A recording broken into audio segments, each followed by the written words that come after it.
Bueno, pues la lectura de esta tarde de los apóstoles, en el capítulo 2 y versículo 42. Hoy vamos a hacer un estudio bíblico también y he tomado muchas notas, ¿no? de algunos comentarios bíblicos, o sea que os voy a dar muchos datos. Y así que espero que no sea leve. Dice la palabra del Señor: y perseveraban en la doctrina de los apóstoles, en la comunión unos con otros, en el partimiento del pan y en las oraciones, ¿no? Y este texto se encuentra en el mismo inicio de la iglesia cristiana, como hemos visto en Hechos, ¿no? Y así como el libro de Génesis narra los comienzos de la creación en el Antiguo Testamento, el libro de Hechos narra los comienzos de la iglesia cristiana en el Nuevo Testamento. La palabra Génesis significa origen, comienzo o nacimiento.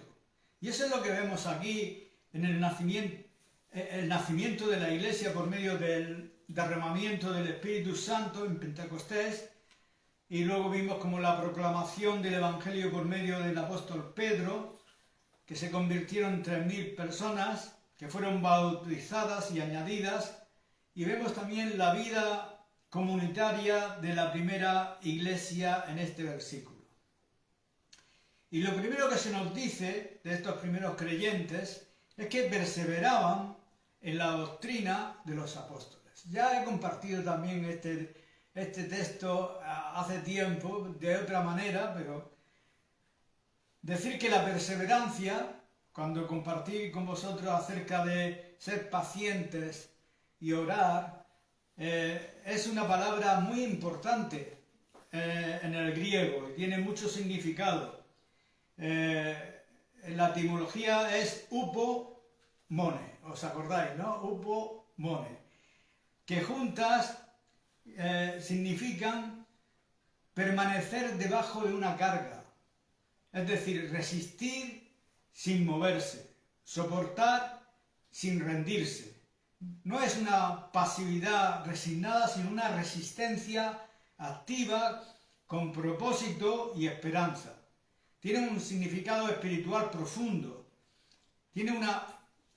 manifiesta una fidelidad continua bajo presión, resistencia con gozo, esperanza que no retrocede.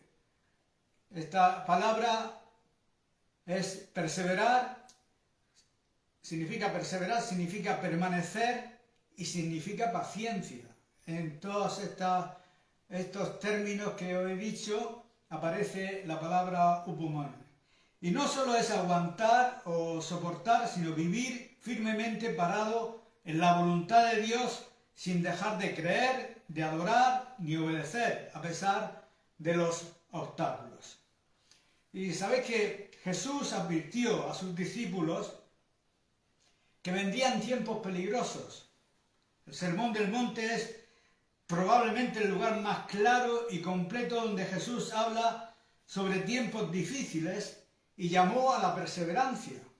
En Mateo 24, del 9 al 13, leemos: entonces dijo Jesús a sus discípulos: os entregarán a tribulación y os matarán, y seréis aborrecidos de todas las gentes por causa de mi nombre.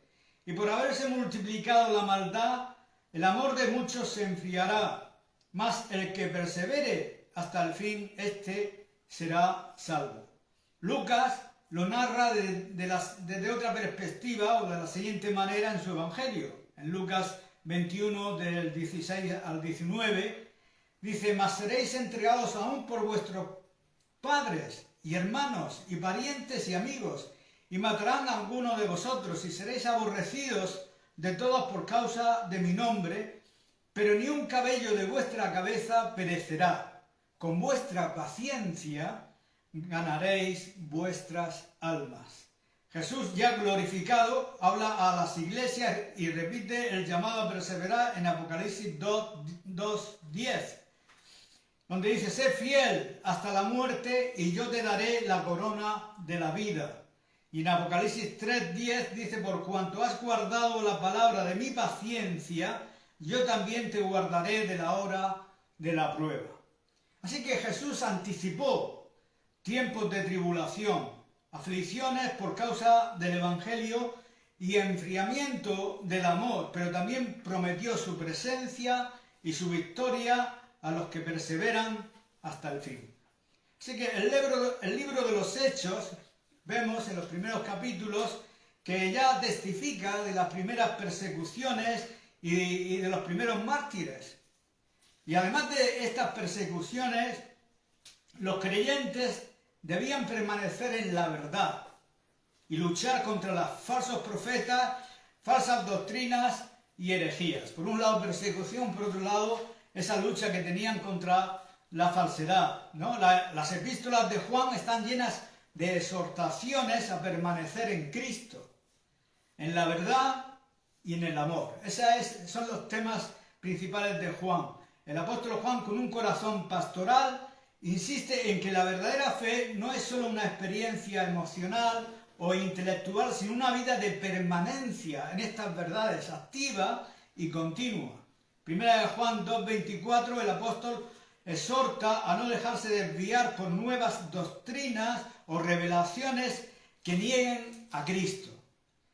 Y él dijo: lo que habéis oído desde el principio permanezca en vosotros. Esto estoy leyendo de 1 Juan 2:26 al 28.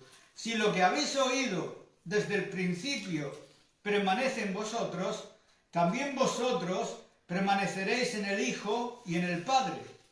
Así que él escribió contra los falsos profetas, los falsos cristos y los engañadores.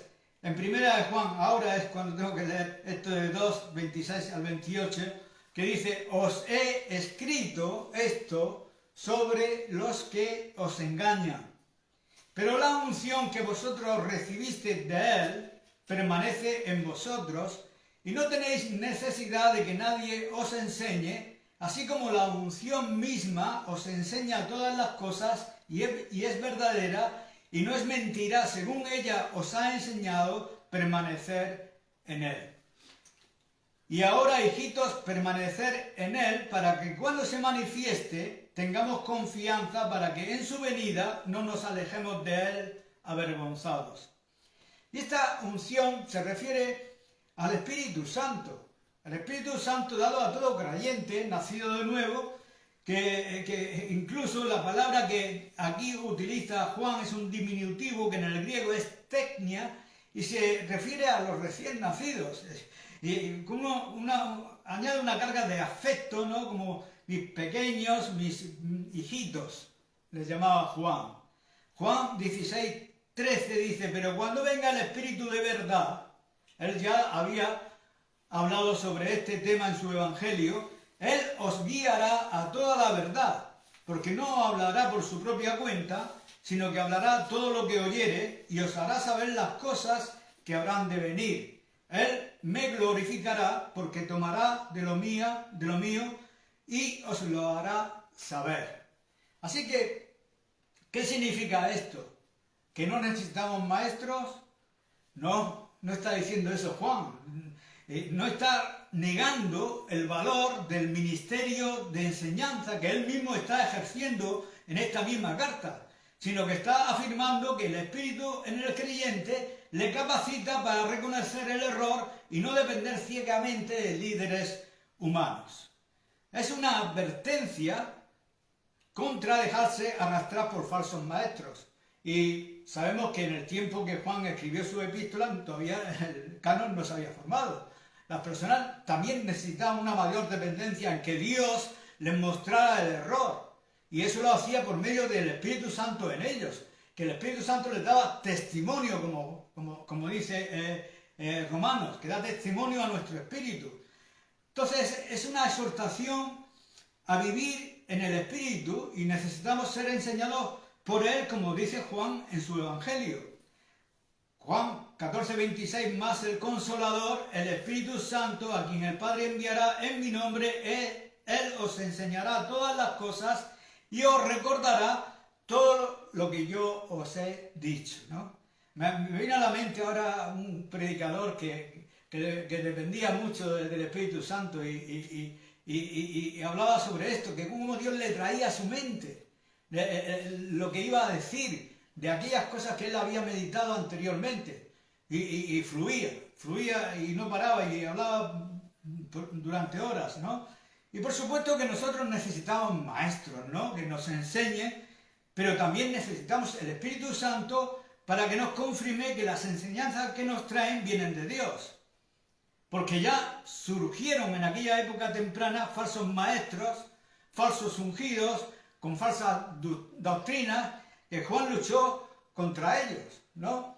Pero que está establecido, los Efesios lo dice, que Dios dio dones a los hombres y a uno como dice la palabra, instituyó a unos apóstoles, maestros, profetas, evangelistas, pastores. Todos esos son necesarios, eso no lo niega nadie, pero además necesitamos es el Espíritu Santo, porque algunas veces, si alguien de ellos se equivoca, no tienen la autoridad final. Es Dios en nosotros quien tiene la autoridad final. Y como he dicho, en aquella época surgieron falsos maestros, ¿no? Falsos ungidos, con falsas enseñanzas. Juan luchó contra el gnosticismo. Y esto es lo que decía, os voy a hablar sobre el gnosticismo, esto es lo que lo he tomado del diccionario.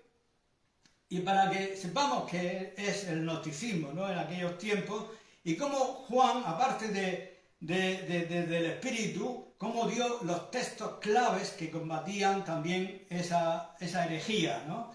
El gnosticismo, del griego gnosis, significa conocimiento, y era una mezcla de ideas filosóficas y religiosas que afirmaban que la salvación venía por un conocimiento especial o secreto, y no por la fe en Cristo. Surgió en el siglo I y se desarrolló más plenamente en el siglo II, pero ya estaba en su forma embrionaria cuando Juan escribe sus epístolas. Las principales ideas gnósticas relevantes a primera de Juan es que ellos creían en una doble realidad. El espíritu era bueno y la materia mala. Enseñaban que el mundo material, incluso el cuerpo, era malo o inferior y que solo el espíritu era bueno. Por eso negaban que Cristo pudiera haber venido en carne, ya que Dios no podría habitar en un cuerpo físico porque era materia mala. Y Cristo y Jesús lo veían como dos seres separados. Algunos gnósticos decían que el Cristo espiritual descendió sobre el hombre Jesús en el bautismo y lo dejó antes de la crucifixión. Con eso negaban la encarnación y la redención por medio de la muerte de Cristo. Para que tú veas qué doctrina más satánica, ¿no? Que negaba las cosas fundamentales. Tenía un énfasis en el conocimiento elitista, y esta secta todavía circula, ¿eh? Solo los iluminados podían tener acceso al conocimiento que salvaba. Esto creaba una falsa división espiritual en la iglesia. Y luego tenía este antinomianismo, sin ley. Algunos pensaban que ya que el cuerpo era malo y el alma buena, lo que tú hicieras con el cuerpo no afectaba a tu espíritu. Eso llevó a una vida de pecado justificado teológicamente. ¿Y qué tipo de falsos maestros, falsos cristos proclamaban? Pues ahora os voy a dar los textos que Juan rebatió, ¿no? Negaban que Jesús era el Cristo, el Mesías de Dios. Y Juan dice en primera epístola 2:22, ¿quién es el mentiroso sino el que niega que Jesús es el Cristo? Este es el anticristo. Negaban que Jesús vino en carne. Juan dice, todo espíritu que no confiesa que Jesucristo ha venido en carne no es de Dios, y este es el espíritu del anticristo.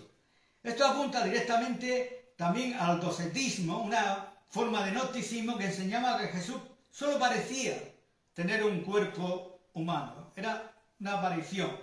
Se proclamaban sin pecado. Juan dice, si decimos que no tenemos pecado, nos engañamos a nosotros mismos. Eso parece responder a los que creían que por ser espirituales, sus actos físicos no eran pecado. Se presentaban como los únicos que conocían a Dios. Juan dice, el que dice yo le conozco y no guarda sus mandamientos, el tal es mentiroso.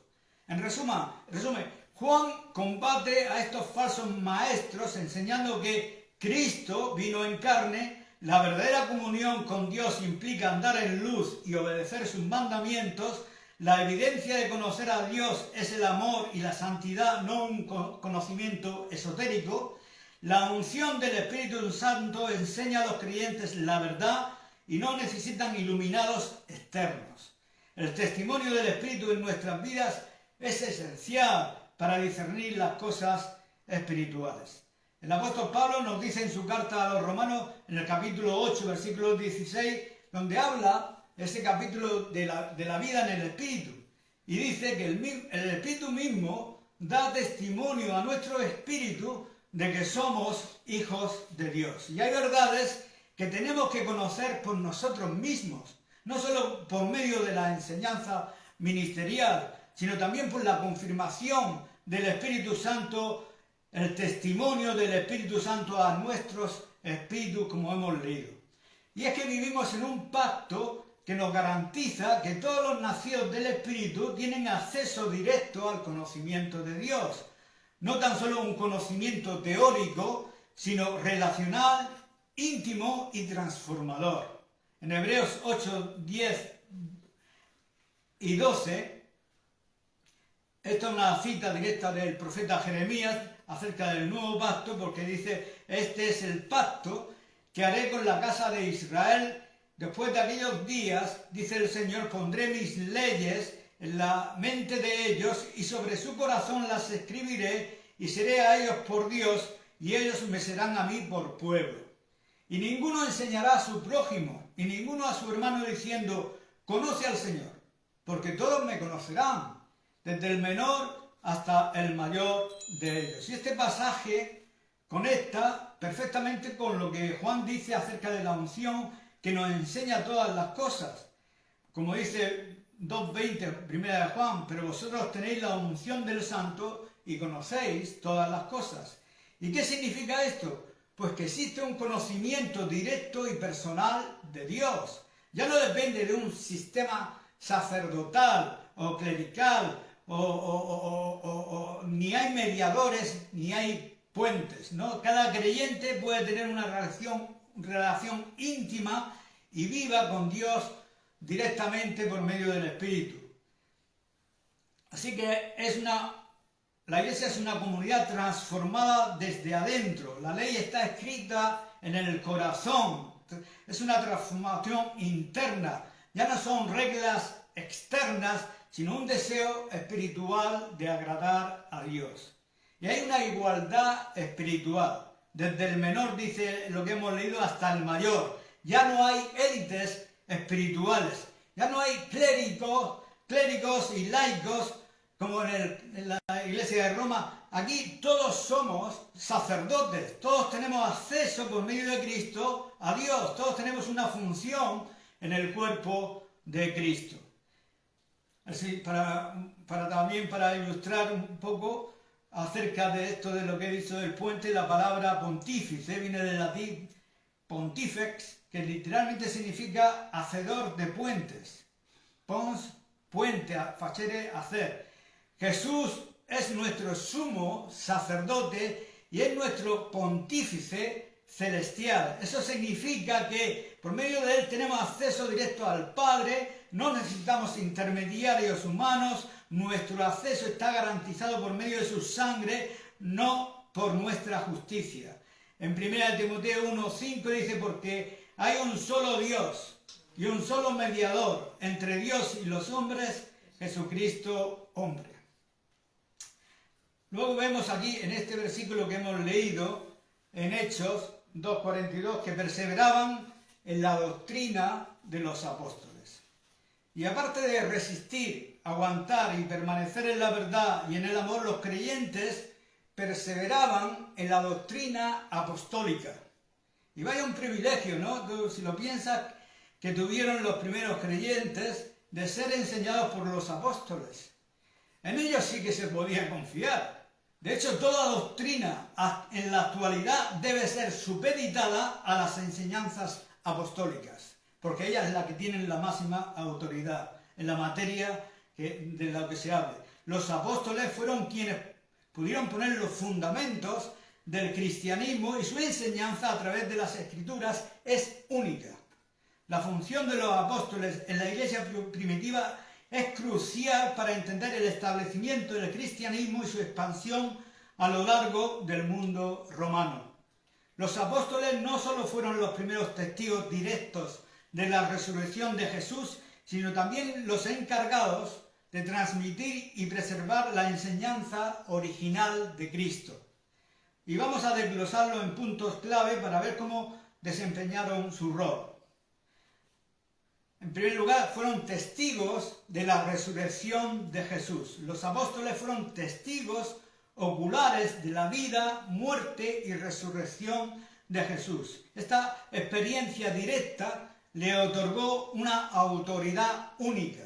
Esta experiencia directa, eso es lo que hizo con ellos, darle esa autoridad. En Hechos 1, 21 y 22, Pedro explica que para ser uno de los apóstoles, un hombre debía ser testigo de la resurrección, testigo del Evangelio, es lo que también fueron. Los apóstoles tenían la responsabilidad de proclamar lo que habían visto y oído, y por eso leemos en 1 de Juan capítulo 1, del 1 al 3, donde dice que ellos testificaban de su experiencia personal con Cristo, lo que era desde el principio, lo que hemos oído, lo que hemos visto con nuestros ojos, lo que hemos contemplado y palparon nuestras manos tocante al verbo de vida, porque la vida fue manifestada y la hemos visto y testificamos y os anunciamos la vida eterna, la cual estaba con el Padre y se nos manifestó.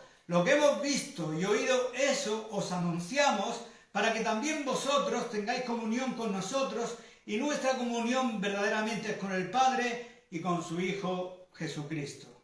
Y fueron comisionados para predicar el Evangelio. Jesús les dio una misión clara y directa, y hacer discípulos a todas las naciones. Ellos no solo fueron fundadores de la iglesia, sino también predicadores y maestros del Evangelio, siendo los encargados de expandir el mensaje de salvación a todo el mundo. Predicaron la palabra. Los apóstoles predicaban principalmente sobre la muerte expiatoria de Cristo, su resurrección y la salvación por gracia mediante la fe.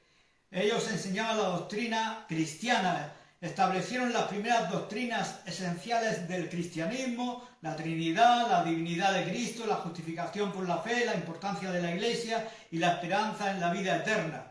Fueron fundamentadores de la Iglesia. Los apóstoles eran los que fundamentaron las primeras comunidades cristianas. Su rol fue clave en la organización y gobernanza de las primeras iglesias, estableciendo líderes como ancianos y diáconos, como vemos en Hechos 6, del 1 al 6 y Tito. El éxito de la expansión de la iglesia se debe a través de los viajes misioneros de Pablo, por ejemplo, que se fundaron muchas iglesias en diversas ciudades del mundo grecorromano. Los apóstoles guiaron a estos nuevos creyentes en la unidad de la fe. Se preservó y pasó de generación en generación la doctrina apostólica a través de cartas, es decir, de epístolas y testimonios orales, y luego a través de los escritos del Nuevo Testamento. Fueron los guardianes de la ortodoxia cristiana. Los apóstoles fueron guardianes de la fe cristiana. Combatieron las herejías y falsos maestros desde el principio. Lo vemos en la vida de Pablo, en la vida de Pedro, en la vida de Juan. Las cartas del Nuevo Testamento reflejan sus esfuerzos por corregir enseñanzas erróneas y garantizar que los creyentes se aferraran a la doctrina correcta. Vigilancia sobre la pureza doctrinal. El apóstol Pablo, por ejemplo, en sus cartas como 2 Corintios, Gálatas y Efesios, lucha contra falsos maestros y movimientos disidentes que alteraban el mensaje del Evangelio. Ellos establecieron el nuevo pacto, los apóstoles fueron responsables de proclamar y establecer el nuevo pacto en Cristo, mientras que en el Antiguo Testamento el pueblo de Israel tenía un pacto basado en la ley de Moisés. Con Jesús inaugurando el nuevo pacto en su sangre, los apóstoles fueron los encargados de proclamar su cumplimiento. Lo vemos en Lucas 22:20, cuando Jesús dijo: esta copa es el nuevo pacto en mi sangre que por vosotros se derrama. Ellos establecieron el sacramento del bautismo y la cena del Señor. Jesús les encargó también la enseñanza y administración de estos sacramentos, como vemos en Mateo 28:19 y 1 Corintios 11:23-26. También tuvieron funciones proféticas. Aparte de ser testigos y predicadores, algunos apóstoles desempeñaron también una función profética explicando el cumplimiento de las Escrituras en Cristo. Los apóstoles revelaron el misterio de Cristo especialmente a través de las cartas, donde interpretaron los antiguos textos del Antiguo Testamento a la luz de la vida, muerte y resurrección de Jesús. La revelación de los misterios de Dios. El apóstol Pablo, por ejemplo, habla del misterio escondido en tiempos pasados que se ha revelado a los santos. Efesios 3, 5 y 9. Juan no usa la palabra misterio, tanto como Pablo, pero sí revela misterios profundos en sus escritos, especialmente en sus epístolas y en su Evangelio y también en Apocalipsis. Aunque no lo llama misterios, son revelaciones espirituales que estaban ocultas y ahora se manifiestan plenamente en Cristo. Entre los principales misterios que Juan revela a través de su Evangelio y sus epístolas es que aquel verbo fue hecho carne y habitó entre nosotros. En el Evangelio de Juan, capítulo 1, versículo 14. Lo que era desde el principio, lo que hemos visto con nuestros ojos, tocante al verbo de vida, eso es lo que acabamos de leer en 1 Juan 1:1.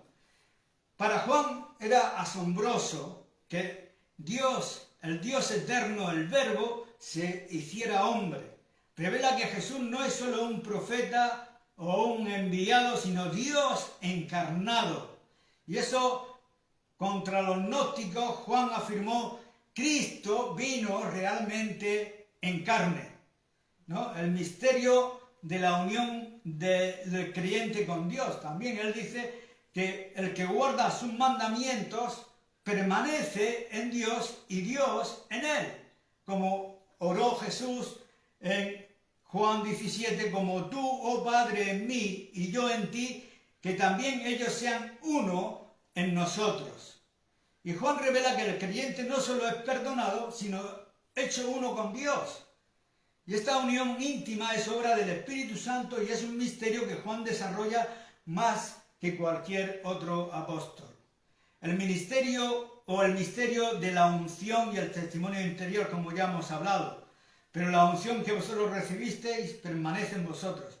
La unción del Espíritu que enseña internamente al creyente. No se trata solo de información, sino una comunión real con la verdad viva de Dios. Es un anticipo del nuevo pacto prometido en Jeremías, como hemos leído. Entre las cosas importantes que hicieron los apóstoles, también cabe destacar que fueron defensores de la unidad cristiana. Los apóstoles también cuidaron de la unidad de la Iglesia, evitando divisiones que pudieran destruir el testimonio cristiano, como vemos que Pablo hizo en la primera epístola a los Corintios 1:10, que dijo: ruego, hermanos, por el nombre de nuestro Señor Jesucristo, que habléis todos una misma cosa y que no haya entre vosotros divisiones, sino que estéis perfectamente unidos en una misma mente y en un mismo parecer. Y de esto podríamos hablar largo y tendido, y pues mejor no entrar. Conclusión: la función de los apóstoles en la iglesia primitiva. Los apóstoles tuvieron una función esencial en la fundación de la iglesia, la preservación de la doctrina apostólica y la expansión del reino de Dios. Fueron los fundadores y guardianes de la fe, los testigos directos de la resurrección y los encargados de transmitir la enseñanza de Cristo a las futuras generaciones. Y la iglesia primitiva debe mucho a la autoridad apostólica, que sigue siendo la base sólida de nuestra fe cristiana hoy. La doctrina de los apóstoles fue revelada por el Espíritu Santo, no por sabiduría humana. Es un depósito sagrado que debe ser retenido y transmitido con fidelidad. El Espíritu guía a los creyentes a esa misma verdad hoy, no a una nueva doctrina, sino a la fe una vez dada a los santos. Hoy no hay apóstoles en el sentido que he puesto como los 12. Los que se dicen serlo, en mi opinión, no lo son realmente, porque no cumplen los requisitos de ser testigos de la resurrección de Cristo. Tampoco podrían poner nuevos fundamentos porque ya están puestos, los pusieron ellos. La palabra apóstol viene del griego apóstolos, que significa un enviado, un mensajero. Y lo más parecido que tenemos en la actualidad es misionero. Y la palabra misionero no aparece literalmente en la Biblia, pero deriva del latín missio, que significa envío. Y está directamente relacionado con la idea bíblica del apóstol, apóstolos, ¿no? Y un misionero sabemos que es un creyente que siente el llamado de Dios, predicar el evangelio a otra localidad, y la iglesia también lo apoya. Él se va a otras culturas, a otras regiones donde no se predica el evangelio, con el fin de predicar a Cristo y hacer discípulos y establecer la iglesia donde aún no ha sido conocida o plenamente establecida, ¿no? Y en cierto sentido sí cumple con la función apostólica, porque es enviado a hacer eso, pero no son comparables a los 12. En cuanto a los fundamentos, ellos no pueden poner ningún fundamento nuevo, ellos tienen que hacerlo, tienen que tener una visión clara de los fundamentos apostólicos y poner esos. Y en sentido estricto, los 12 apóstoles elegidos por Jesús en Mateo 10, del 2 al 4, fueron testigos oculares de su resurrección y enviados directamente por él. Por eso Pedro dice, vamos a elegir a uno que haya sido testigo con nosotros de la resurrección. Y entre las muchas enseñanzas que podemos extraer de la doctrina apostólica hoy, pues me gustaría destacar que fueron defensores de la unidad cristiana, algo tan necesario en nuestros días, ¿no? Y me gustaría leer Efesios 4, del 1 al 6, que para mí este es el fundamento que Pablo puso en la iglesia de Éfeso, ¿no? Porque más adelante estas son verdades fundamentales. Más adelante vemos cómo Dios instituyó a unos pastores, profetas, maestros y tal, y luego más adelante vemos el cuerpo, cada coyuntura se ayuda mutuamente. O sea que esto es como Pablo puso el fundamento en la iglesia de Éfeso, y habla de la unidad del Espíritu, ¿no? Y dice así, pues yo pues preso en el Señor os ruego que andéis como es digno de la vocación con que fuisteis llamados, con toda humildad y mansedumbre, soportándoos con paciencia los unos a los otros en amor, solícitos en guardar la unidad del Espíritu en el vínculo de la paz, un cuerpo y un espíritu, como fuisteis también llamados en una misma esperanza de vuestra vocación, un Señor, una fe, un bautismo, un Dios y Padre de todos, el cual es sobre todos y por todos y en todos.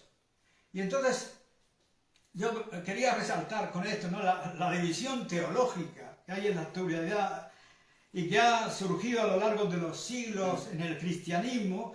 Ha sido una de las mayores tragedias en la historia de la iglesia cristiana, ¿no? La diversidad de doctrinas dentro de las distintas ramas del cristianismo, incluidas las diferencias entre las distintas denominaciones, con diferentes enfoques teológicos, a menudo lleva a divisiones que socavan esta unidad del cuerpo de Cristo. La doctrina apostólica, tal como se presenta en la carta de Efesios 4, es un fundamento sólido para la unidad de la Iglesia y ciertamente debería prevalecer sobre cualquier enfoque teológico que divida innecesariamente a los creyentes. Este es un punto muy importante y me gustaría profundizar un poco en él, ¿no? Porque este pasaje nos enseña que la unidad cristiana no depende de diferencias teológicas secundarias, que a menudo son las que crean el daño y la división, sino de los fundamentos que, como hemos leído, todos tenemos en común y que todos compartimos. Un cuerpo, somos parte del mismo cuerpo de Cristo, independientemente de nuestras diferencias doctrinales. Un espíritu, el Espíritu Santo nos une a todos sin importar las tradiciones o confesiones teológicas. Una esperanza, un Señor, una fe, un bautismo, un Dios y Padre. Estos son los puntos fundamentales que todos los cristianos comparten y que trasciende cualquier división doctrinal. Y es que la diversidad teológica presenta un desafío, ¿no?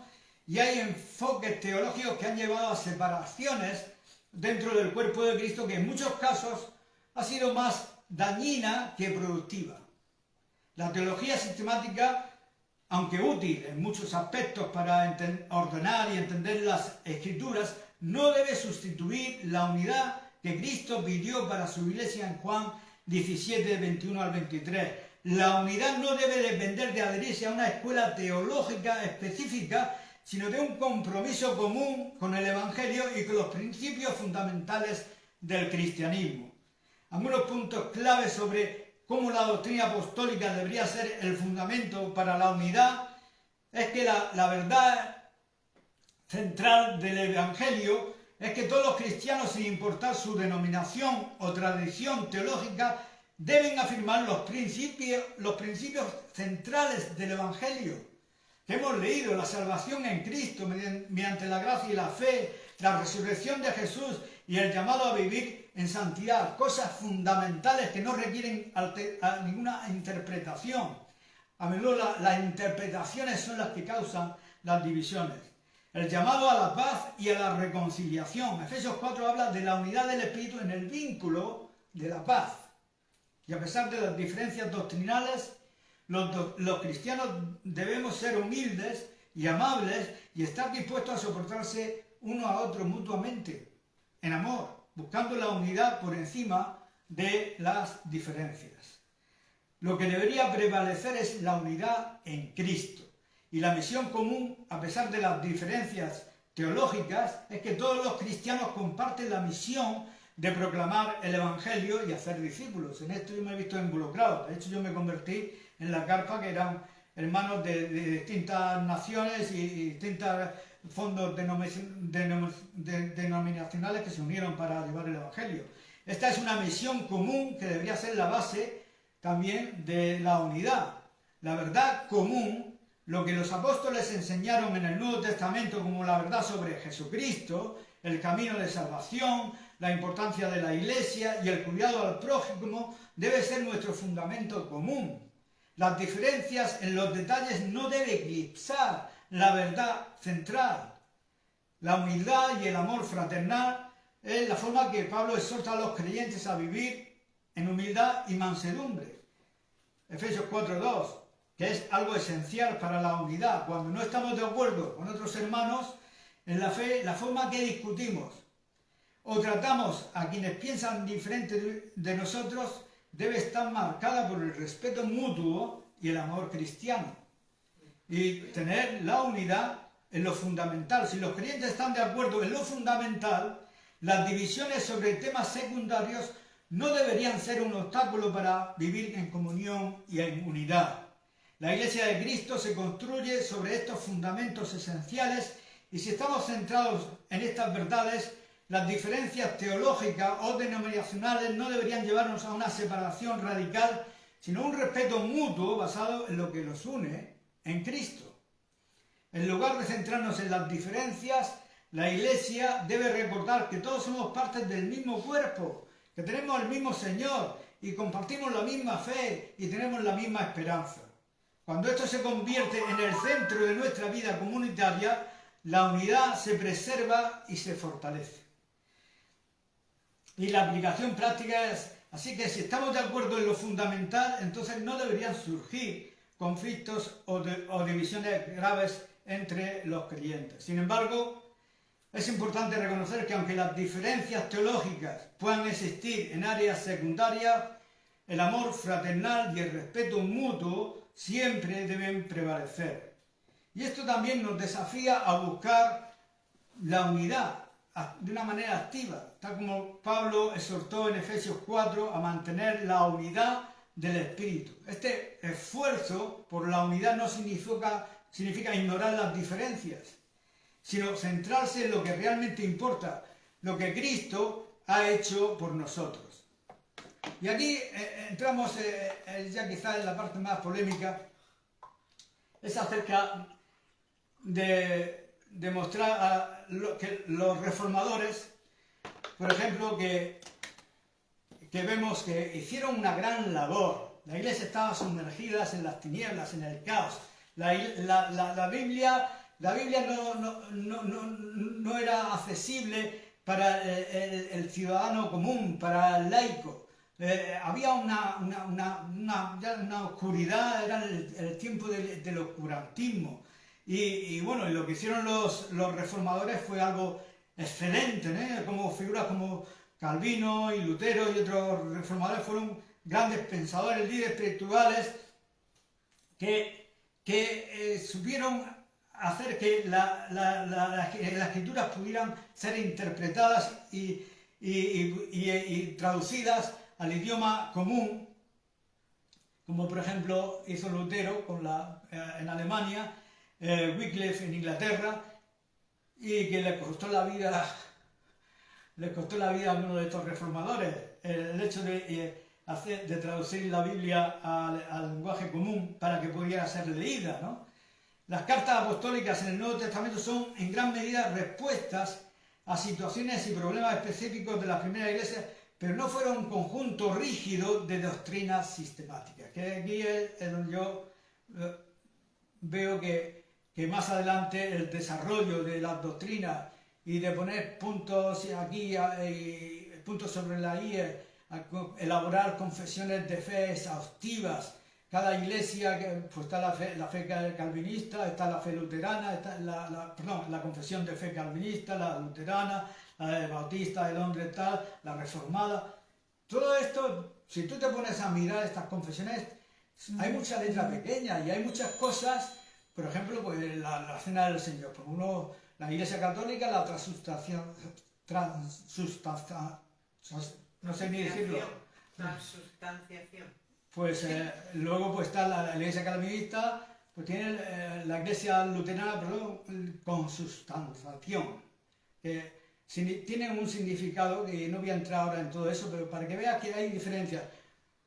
Estaba leyendo hoy, ¿no?, de que Lutero se enfadó con Zwinglio porque no admitía esta parte de la cena del Señor, que él creía que era la consubstanciación, que creen que la presencia literal de Cristo se manifiesta en el pan y el vino. Entonces, estos dos, había una gran polémica, ¿no? Pues solamente en cosas como estas, pues si tú vas a una iglesia, yo estoy pensando, voy a una iglesia, tengo que comulgar y tengo que estar de acuerdo con todo lo que dice para no crear división, ¿no? Pues ya, es que no lo ponen fácil, porque la iglesia primitiva lo que prevalecía era el credo apostólico, que era lo más simple, lo más sencillo, que recogía estas verdades fundamentales, la divinidad de Cristo, y más adelante en el siglo III y IV el credo niceno también, que era más o menos más de lo mismo, pero ya después de la Reforma todas las confesiones de fe muy elaboradas, y entonces ahí esto es lo que yo veo que yo tengo que decir entonces que la teología de los reformadores o de cualquier otro pensador cristiano posterior no tiene el mismo nivel de autoridad que las Escrituras y la enseñanza apostólica. Aunque puedan ofrecer gran claridad y profundidad, siempre deben ser medidas a la luz de la palabra de Dios y el testimonio apostólico original. El fundamento cristiano no se establece sobre las enseñanzas de los hombres, sino sobre los apóstoles que lo recibieron directamente de Cristo. El énfasis sobre la autoridad apostólica es absolutamente válido. Cualquier desarrollo teológico posterior debe someterse a esa autoridad. Y como hemos visto, los apóstoles fueron quienes pudieron poner los fundamentos del cristianismo, y su enseñanza a través de la Escritura es única y no está sujeta a interpretación humana. Y ya lo he dicho, pero voy a repetir punto por punto los fundamentos de la verdadera unidad, que Pablo lo establece como 7 elementos fundamentales. Como hemos leído, un solo cuerpo, todos somos miembros del mismo cuerpo de Cristo, no hay más de una iglesia verdadera. Un solo espíritu, el Espíritu Santo habita en todos los creyentes, no hay más de un espíritu. Una misma esperanza, todos esperamos el regreso de Cristo y la gloria futura. Jesucristo es el Señor de todos, no hay otro centro de autoridad espiritual. La fe común que nos salva y nos une en Cristo, una sola fe, un solo bautismo, la identificación con Cristo en su muerte y resurrección, una sola realidad espiritual, un solo Dios y Padre de todos, la fuente de todo, presente en todos los verdaderos creyentes. Estos son los cimientos de la unidad cristiana verdadera. No son negociables ni opcionales. Si compartimos esto, somos uno en Cristo, aunque podamos tener diferencias secundarias, ¿no? Entonces hay actitudes que nos ayudan a guardar la unidad, ¿no? Como dice Pablo, con toda humildad y mansedumbre, soportándoos con paciencia los unos a los otros en amor. Aquí Pablo da 4 actitudes necesarias para la unidad. Humildad. ¿Me veo como realmente soy delante de Dios o me considero más que los demás? Mansedumbre. No reacciono con ira ni imposición, sino con suavidad y dominio propio. Paciencia. Estoy dispuesto a esperar, tolerar y perseverar con mis hermanos. Amor. No elijo lo que me conviene, sino lo que edifica a otros. Estas cualidades no son naturales, sino que son frutos del Espíritu, y solo por la vida de Cristo en nosotros podemos tenerla. Guardar la unidad, no fabricar, solícitos en guardar la unidad del Espíritu en el vínculo de la paz, porque la unidad ya fue dada por el Espíritu Santo cuando nacimos de nuevo. No tenemos que crearla, sino conservarla. Tenemos que ser solícitos, que indica un esfuerzo, una atención, una diligencia en cuanto a esto, en el vínculo de la paz. Sugiere que la paz es lo que nos mantiene juntos. Donde no hay paz, la unidad se rompe. No se trata de uniformidad, sino de armonía en el Espíritu.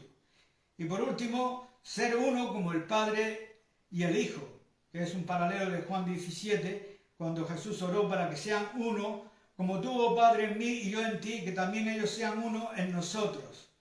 La unidad de los creyentes refleja la unidad divina. No es solo organizacional, es espiritual y relacional. Ser uno es estar de acuerdo en todos, ser uno no es estar de acuerdo en todo, sino estar ligado por el amor de Dios y la verdad del Evangelio.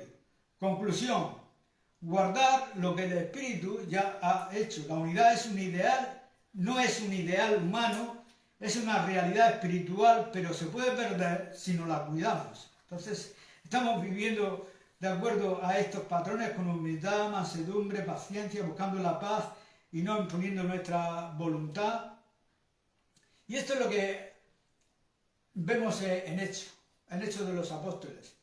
La primera comunidad cristiana, decían que eran de un solo corazón y un alma. Había una unidad tremenda. Estaban unidos perfectamente. Habían nacido por el Espíritu en un cuerpo. Por medio de la predicación se añadieron a ese cuerpo más personas que fueron bautizadas en ese mismo cuerpo y eran uno. Esa era la iglesia primitiva. Si yo fuera un reformador de esto, los ideales míos se hubieran ido hacia el comienzo de la era apostólica ahí.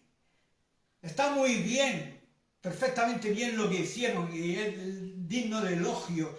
de todo lo que hicieron acerca de las escrituras, pero para mí que yo me hubiera remontado más a los principios apostólicos y puesto esa base y ofrecer libertad, ¿no? Porque esto es lo que no... Algunos... Calvino se quejaba de que la Iglesia Católica lo perseguía, ¿no? Pero él también persiguió en Ginebra, él hizo una teocracia que junto con el Estado perseguía a aquellos creyentes y les coartaba su libertad, e incluso perseguían a herejes. Esto es por eso que no fueron infalibles los reformadores, ¿no? Cometieron sus errores, también Lutero también cometió su error, porque también se aliaron en aquella época que prevalecía la política. Entonces fue por medio de la ayuda que recibieron fue política. Entonces los príncipes germanos también emprendieron guerras con los campesinos y ahí de alguna manera se implicó Lutero. Son cosas que